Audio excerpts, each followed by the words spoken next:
जैसे ही movie start होती है हम एक लेडी को देखते हैं जो उस वक्त जंगल में होती है और तभी कोई डिमोनिक वॉइस उसे अपनी तरफ बुलाती है। इसके बाद हम ताइवान की एक सिटी को देखते हैं जहाँ उसी लेडी के मिसिंग होने के पोस्टर्स लगे हुए थे और तभी एक और लेडी जो उसे जानती थी पोस्टर देखकर कहती है कि तुम जल्दी वापस आना। ये कहने के बाद ये लेडी घर जाकर अपने ग्रैंडसन यानी अपने पोते के लिए ब्रेकफास्ट रेडी करती है। उस औरत के पोते का नाम होता है हो और वो अपने पोते को उठाने जाती है लेकिन वो नहीं उठता और फिर वो वहाँ से चली जाती है। कुछ देर बाद हो उठ जाता है और वो अपनी ग्रैंड मदर को कहता है कि उन्होंने उसे क्यों नहीं उठाया क्योंकि वो ऑफिस से लेट हो गया था। वो जल्दी जल्दी रेडी होकर ब्रेकफास्ट करके वहाँ से चला जाता है और जल्दबाजी में वो अपना टिफिन घर ही भूल जाता है। उसके जाने के बाद जब उसकी ग्रैंड मदर घर में अकेली होती है तब उन्हें भी कोई डिमोनिक वॉइस पुकारती है। तब वो सारे घर को चेक करती है लेकिन उन्हें वहाँ कोई नहीं मिलता। इसी दौरान उनका पाँव स्लिप हो जाता है जिसकी वजह से वो गिर जाती है और वो देखती है कि जमीन पर बहुत ज्यादा ब्लड पड़ा हुआ है। इतनी ही देर में दो हाथ पीछे से आकर उन्हें टच करते हैं और ऐसा होते ही उनके फेस का कलर ब्लैक हो जाता है। इसके बाद हम हो की बेस्ट फ्रेंड यूजिन को देखते हैं जो कि एक म्यूजिक आर्टिस्ट होती है जबकि हो एक प्रॉपर्टी एजेंट होता है और वो एक फैमिली को घर दिखा रहा होता है और इसी दौरान उसे किसी की आवाज सुनाई देती है। जब वो इस आवाज के पीछे चेक करने जाता है तब वो देखता है कि उसका टिफिन वहाँ पर पड़ा हुआ है जबकि वो तो उसे घर भूल कर आया था। अब उसे लगता है कि शायद उसकी ग्रैंड मदर उसे यहाँ पर रख कर गई हो और वो फौरन उन्हें कॉल करता है लेकिन वो कॉल रिसीव नहीं करती।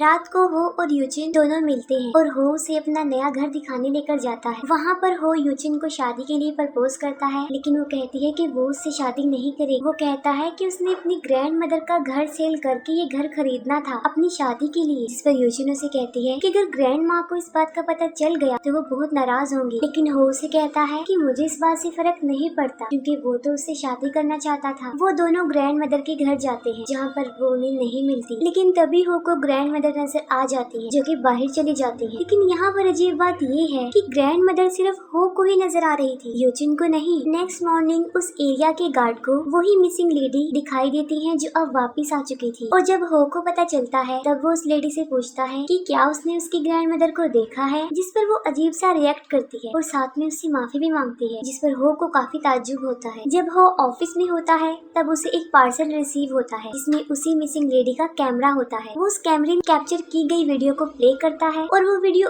उस टाइम की होती है जब उसकी ग्रैंड मदर अपने फ्रेंड्स के साथ माउंटेन्स में घूमने गई थी और उसी वीडियो में वो एक क्रीपी सी बच्ची को देखता है जो उन लोगों के पीछे पीछे आ रही थी। उस बच्ची ने रेड कलर का ड्रेस पहना हुआ था। दिखने में वो काफी अजीब और उन ग्रुप मेंबर्स में से नहीं लग रही थी। ऑफिस में सबको स्मेल आने लगती है जिससे वो काफी परेशान हो जाते हैं। रात को वो उस गार्ड के पास जाता है और कैमरा दिखाता है जिस पर गार्ड उसे बताता है कि ये तो उसी मिसिंग लेडी का है और वो दोनों उस लेडी के घर जाते लेकिन वो घर बिल्कुल खाली होता है और वहाँ पर अंधेरा भी होता है। तभी अचानक से हो को उस घर में वो वीडियो वाली छोटी बच्ची नजर आती है जो अचानक से गायब हो जाती है। इतनी ही देर में उस घर की सारी विंडोज और डोर अपने आप ही बंद हो जाते हैं जिससे वो लोग काफी डर जाते हैं कि वहाँ पर उन्हें किसी की आहट भी महसूस होती है। लेकिन तभी सारे दरवाजे खुल जाते हैं और वो वहाँ से भाग जाते हैं। बाहर आते ही हो वॉमिट कर देता है। फिर गार्ड के साथ हो और यूजिन सीसीटीवी फुटेज देख रहे होते हैं जिसमें वो देखते हैं कि वो रेड ड्रेस वाली क्रीपी बच्ची उसकी ग्रैंड मदर को लेकर जा रही है। वो कल रात का फुटेज भी देखते हैं जब उनके साथ ये इंसिडेंट पेश आया था और उसमें वो देखते हैं कि जब वो लोग बाहर आए थे तब उनके साथ वो रेड ड्रेस वाली क्रीपी बच्ची भी आई थी। ये सब देखकर वो फौरन समझ जाते हैं कि शायद उस बच्ची का गोस्ट ही है जो उन्हें परेशान कर रहा है। नेक्स्ट मॉर्निंग वो फील करता है कि शायद उसकी ग्रैंड मदर उसे जगा रही है लेकिन जब वो उठता है तो वो देखता है कि ये हकीकत नहीं है बल्कि ये उसका एक ड्रीम था और असल में वहाँ पर कोई भी नहीं होता। बाहर जाकर वो इमेजिन करता है कि जब वो छोटा था तब उसकी दादी उसका कितना ख्याल रखती थी। वो अपनी दादी को काफी मिस करता है। तभी उसे अपने रूम से किसी की आवाज सुनाई देती है। चेक करने पर वो देखता है कि जमीन पर बहुत ज्यादा खून गिरा हुआ है और तभी वो क्रीपी बच्ची जिसका नाम असल में मोजियन होता है वो आ जाती है और हो के फेस का स्ट्रक्चर अचानक से चेंज होने लगता है और तभी उसकी आँख खुल जाती है। असल में वो एक ख्वाब देख रहा था। बाहर जाने पर एक बार फिर से उसे उसकी ग्रैंड मदर नजर आती है जिन्हें गले लगाकर वो काफी रोता है। वो अपनी फ्रेंड यूजिन के पास जाता है और अजीब सा बिहेव करता है जिस पर वो उसे हॉस्पिटल ले जाती है। हॉस्पिटल में जाकर हो बच्चों वाले वार्ड की तरफ देखता है और यूजिन से पूछता है कि वो उससे शादी क्यों नहीं करती। वो उसे कहती है कि अभी वो इस बात का जवाब नहीं दे सकती। वो उसे चुप रहने को कहती है क्योंकि बच्चे रो रहे थे। वो कहता है कि ग्रैंड मदर हमारा वेट कर रही होंगी। ये कहते ही वो वहाँ से चला जाता है और यहाँ पर हमें एक बड़ी अजीब चीज देखने को मिलती होती है कि जब यूजिन बच्चों वाले वार्ड की तरफ देखती है तो वो काफी हैरान हो जाती है क्योंकि वहाँ पर कोई बच्चा था ही नहीं। तब जाहिर है वो सोच में पड़ जाती है कि आखिर बच्चों की आवाज फिर कहाँ से आ रही थी। वो दोनों ग्रैंड मदर के घर जाते हैं और वहाँ पर यूजिन मोजियन का गोश्त देखती है जो अचानक से गायब हो जाता है। यूजिन एक बहुत ही डिस्टर्बिंग सीन देखती है। वो देखती है कि वो अपनी ग्रैंड मदर का खाना समझकर जिंदा कीड़े मकोड़ों को खा रहा है। ये देखकर वो फौरन गार्ड के पास आती है और उसे सारी सिचुएशन बताती है। वो दोनों जब वापस घर आते हैं तो ना तो वहाँ पर हो होता है और ना ही वो कीड़े मकोड़े। हो की ग्रैंड मदर पुलिस को एक हाईवे पर मिलती है। उनकी तबीयत काफी खराब होती है। गार्ड उस घर में रिचुअल कर रहे थे ताकि डेमंस को वहाँ से भगा सके। यूजिन हो के ऑफिस भी जाती है। उसे वहाँ से पता चलता है कि वो यहाँ भी नहीं है। उसे गार्ड की कॉल आती है और वो कहता है कि ग्रैंड मदर मिल गई है। तब ग्रैंड मदर से मिलने के लिए वो फौरन हॉस्पिटल चली जाती है और वो भी अजीब सा बिहेव करती है और यूजिन से माफी मांगती है। उन्हें वॉमिट हो जाती है और डॉक्टर उन्हें रेस्ट करने के लिए कहता है। गार्ड यूजिन को बताता है कि मुझे लगता है कि शायद उस छोटी बच्ची का गोश्त ही है जो ग्रैंड मदर को उन माउंटेन्स में लेकर गया और हो सकता है कि वो भी वहीं पर हो। यूजिन नेट पर माउंटेन स्पिरिट्स के बारे में सर्च करती है। तब उसे पता चलता है कि वो बच्ची मोजियन एक लेजेंड है जो लोगों के दिमाग को अपने कब्जे में रख कर उनसे खेलती है। लोगों को रिचुअल्स दिखा कर उनकी कमजोरी का फायदा उठाती है। वो कुछ लोगों के इंटरव्यूज भी देखती है जो मोजियन के बारे में बता रहे थे और उन मिसिंग लोगों के बारे में भी रीड करती है जो उन्हीं माउंटेन्स के आसपास ही गायब हुए थे। दूसरी तरफ गार्ड जब अपने रूम में बैठे होते हैं तब उन्हें मोजियन की आवाज सुनाई देती है। चेक करने पर उन्हें मोजियन नजर आती है जो किसी बंदर की तरह जंप करके ट्री पर चढ़ जाती है। इससे वो गार्ड काफी डर जाता है और वो फायर क्रैकर अभी जलाने ही वाला होता है कि मोजियन उनके सामने आकर बैठ जाती है और उन पर अटैक कर देती है। डॉक्टर यूजिन को बताते हैं कि उन्हें ग्रैंड मदर की वॉमिट में एक जिंदा कीड़ा मिला है। ये सुनकर यूजिन उसके बारे में सर्च करती है। तब उसे इस कीड़े का नाम पता चलता है यानी हेडहॉग। और यहाँ पर बड़ी बात ये है कि उसके ऊपर मोजियन का फेस ही बना होता है जिससे ये बात तो जाहिर हो जाती है कि ये मोजियन का ही एक पार्ट। रात में यूजिन जब सो रही होती है तो उसका कैमरा और लैपटॉप अपने आप ही ऑन हो जाते हैं और आवाज से उसकी आंख खुल जाती है। तब वो देखती है कि उसकी बॉडी से ब्लीडिंग हो रही है, इतनी ज्यादा ब्लीडिंग कि उसका सारा बेड ही भर गया है। ये देखकर वो काफी डर जाती है और तभी मोजियन उसके सामने आकर बैठ जाती है और उसे काफी डराती है और फिर गायब भी हो जाती है। और तभी मोजियन को हम देखते हैं कि वो दीवार पर चल रही थी और इतनी ही देर में यूजिन नींद से जाग जाती है। वो ग्रैंड मदर को हॉस्पिटल से घर लेकर आती है। तब ग्रैंड मदर उसे कहती है कि जब हो वापिस आए तब उसे बताना कि मैं ये घर उसके नाम कर चुकी हूँ। और वो यूजिन को एक बॉक्स पकड़ाने को कहती है जिसमें हो के बचपन के जूते थे। तब ग्रैंड मदर उसे बताती है कि इन जूतों के बदले में मोजियन मुझे हो से मिलने देगी। वो गार्ड के पास जाती है और उसे कहती है कि वो ग्रैंड मदर पर नजर रखे। लेकिन यहाँ पर वो नोटिस करती है कि वो गार्ड भी अजीब सा बिहेव कर रहे हैं। शाम के वक्त यूजिन जब ऑफिस में होती है तब उसे कॉल आती है और कोई उसे 2 जगहों के नाम बताता है जिन्हें वो नोट कर लेती है। और तभी उसे पुलिस की कॉल भी आती है जो उसे बताते हैं कि ग्रैंड मदर फिर से मिसिंग हो गई है। ये सुनकर यूजिन फौरन पुलिस ऑफिसर्स के पास आती है और उन्हें बताती है कि मैं जानती हूँ कि इस मर्तबा ग्रैंड मदर कहाँ गई होंगी। ये कहते हुए वो उन्हें उन जंगलों का, उन माउंटेन्स का एड्रेस बताती है। फिर एक पूरी रेस्क्यू टीम के साथ यूजिन भी निकल जाती है। यूजिन ग्रैंड मदर के घर जाती है और वहाँ पर वो अपनी और हो की एक पिक्चर देखती है जिसके बैक साइड पर लिखा था कि वो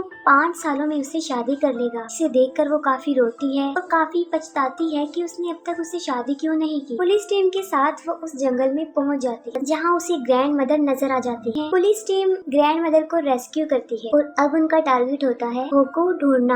रात को एक पुलिस ऑफिसर यूजिन को बताता है कि ये माउंटेन लेजेंड काफी पावरफुल है और इस जगह से बहुत सारे लोग भी गायब हो गए हैं। हर ट्री पर बहुत सारे डीमंस हैं और जो भी उन ट्रीज को काटने की कोशिश करता है वो फाइनली मारा जाता है। फिर वो यूजिन से पूछता है कि उसे कैसे पता चला कि ग्रैंड मदर इसी माउंटेन एरिया में होंगी। तब वो कहती है कि किसी ने उसे कॉल पर इस जगह के बारे में बताया था। नेक्स्ट मॉर्निंग वो लोग फिर से अपने प्रोसेस पर स्टार्ट हो जाते हैं और इस बार अलग होकर यूजिन उन लोगों में से गुम हो जाती है। यूजिन को एक इंसेक्ट, वही इंसेक्ट यानी डेथ हेडहॉग जो साइज में इस बार काफी बड़ा होता है, वो नजर आता है। वो डरते हुए एक फ्लेयर जलाती है जिससे वो भाग जाता है। यूजिन चारों तरफ नोटिस करती है कि वहाँ ट्रीज में लोगों की डेड बॉडीज फंसी हुई हैं और ऐसा लग रहा था जैसे उनकी सॉल यहीं पर रह गई है। तभी उसका पेट काफी फूल जाता है और वो ऑलमोस्ट बड़े बच्चे को पैदा करती है जो उसे मामा कह रहा था। और वो उसे पूछता है कि क्या वो मुझे एक्सेप्ट नहीं करेंगी। ये सुनकर यूजिन इमोशनल में आकर उसे अपने गले से लगा लेती है और उससे माफी मांगती है। यहाँ पर वो गिल्ट में होती है कि अभी तक उसने हो से शादी क्यों नहीं की और अगर शादी हो जाती तो अब उनके बच्चे होते। और बस इसी चीज का फायदा उठाकर मोजियन उसके दिमाग से खेल रही थी और इतनी ही देर में वो नींद से जाग जाती है। तब उसे रियलाइज होता है कि वो बेड पर है। वो बाहर जाती है जहाँ पर उसे हो नजर आता है और वो दोनों बड़े खुश रहकर अपनी जिंदगी गुजार रहे हैं। तब यूजिन उससे उसकी ग्रैंड मदर के बारे में पूछती है, जिस पर वो कहता है कि वो तो उन्हीं के जाइला में छोड़ आया है, लेकिन वो इस बात पर बिलीव नहीं करती कि वो अपनी ग्रैंड मदर से बहुत प्यार करता था और वो समझ जाती है कि सब के पीछे मोजियन का ही हाथ है। वो वहाँ से जाने लगती है, लेकिन हो उसे वहाँ से जाने नहीं देता, वो उसे रोक लेता है और तभी वो हो का बदलता हुआ चेहरा देखती है और फ्लेयर जला देती है, जिससे अब वो रियलिटी में आ चुकी थी, यानी वो भी उसका एक विजन था। वहाँ पर वो नोटिस करती है कि ट्रीज पर बहुत ज्यादा क्रिएचर्स हैं। वो हो को भी देखती है जो कि एक ट्री में फंसा होता है। वो उसे वहाँ से छुड़ाकर भाग रही थी। तभी मोजियन हो पर हमला करके उसे नीचे गिरा देती है और खुद आकर उसके ऊपर बैठ जाती है और देखते ही देखते यूजिन की आंखों के सामने वो एक बड़े से क्रिएचर में बदल जाती है और यूजिन को पकड़ लेती है और वो उसे उसकी गिल्ट याद करवाती है ताकि उसका फायदा उठाकर उसे अपने कब्जे में ला सके। लेकिन यहाँ पर यूजिन समझदारी का मुजाहिरा करती है। वो जल्दी से फ्लेयर जलाकर उसकी